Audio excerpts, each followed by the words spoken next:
ইতিকাফ মানে নিজেকে যে কোনো একটি জায়গার মধ্যে আবদ্ধ করে ফেলা, একমাত্র আল্লাহর উদ্দেশ্য নিয়ে আবদ্ধ হয়ে যাওয়া, নিজেকে সব কিছু বাদ দিয়ে একমাত্র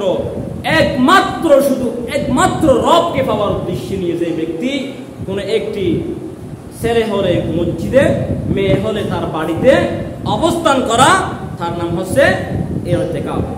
তো ইতিকাফের ফজিলত কি?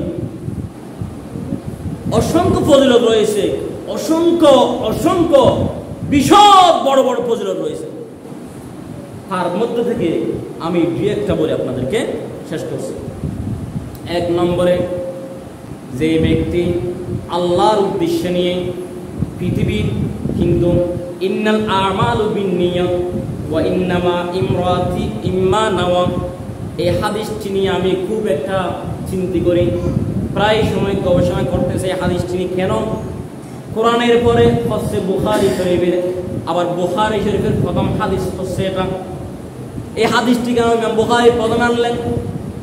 কারণ প্রথমে আনার কারণ হচ্ছে পৃথিবীর কোনো কাজ আপনি যত বড় হজ করেন না কেন, যদি আপনার নিয়তেই যদি ত্রুটি থাকে, আপনার হজ করার কোনো দরকার নাই। আমি হাজি হিসাবে আলহাজ, আমাকে সবাই আলহাজ বলবে, এই জন্য আমি হজ করছি, সেই হজের কোনো দাম নাই। তো রাসূল বলছেন নিয়তের উপর প্রত্যেক কাজ নির্ভরশীল। ইন্নাল আমালু বিন্নিয়াত, নিয়তের উপর নির্ভরশীল। এটার ব্যাখ্যা অনেক লম্বা।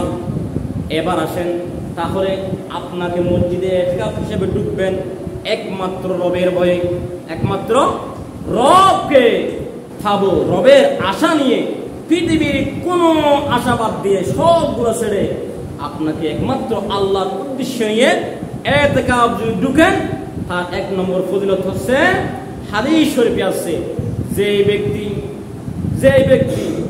একদিন মাত্র ইতিকাফ পালন করে, একদিন মাত্র ইতিকাফ পালন করলো, তার থেকে আল্লাহ রাব্বুল আলামিন 3 খন্দক জাহান্নাম কি করে দিবে?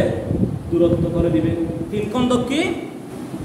1 খন্দক হচ্ছে আসমান থেকে, এই জমিন থেকে, যে এটা আমরা দেখি সাদা আবরণ আছে, এটা আসমান নয়।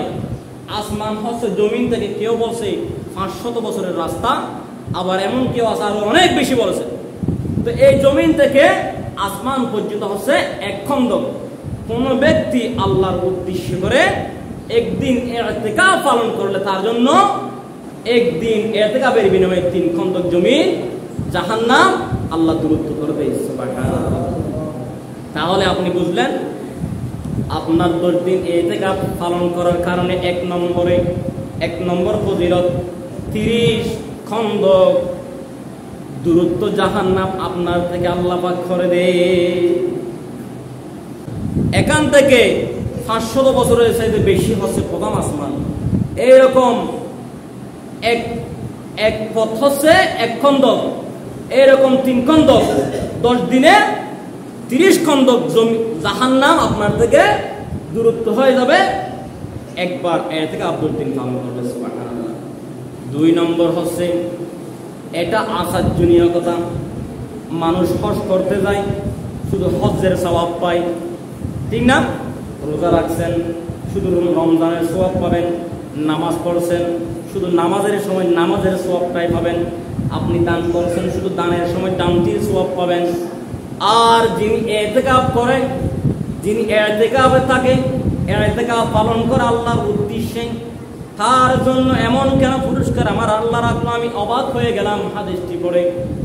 আল্লাহ বলেন, আমি আমার বান্দার জন্য যখনই ইতিকাফে ঢুকে, যদি আমি আল্লাহকে শুধু স্মরণ করে, তার জন্য আমি প্রতি সেকেন্ডে সারা পৃথিবীতে যত ভালো কাজ রয়েছে সবগুলো পালন করার সব তার আমল নামায় লিখতে থাকে। সুবহানাল্লাহ, সুবহানাল্লাহ।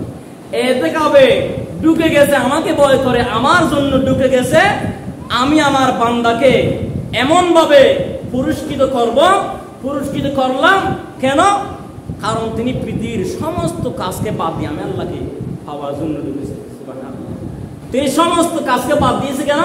আমি আল্লাহ পাওয়ার জন্য আমি আল্লাহ আমার বান্দাকে এমন পুরস্কার দান করলাম, যাও আমার বান্দা যতক্ষণ পর্যন্ত এতে থাকবে, এতক্ষণ পর্যন্ত প্রত্যেক মিনিটে সারা পৃথিবীতে যত ভালো কাজ রয়েছে সব কাজ পালন করলে যতগুলো সওয়াব হবে, এতগুলো সওয়াব প্রতি মিনিটে যেখানে হোক না কেন তার আমলনামায় উঠতে থাকবে। সুবহানাল্লাহ।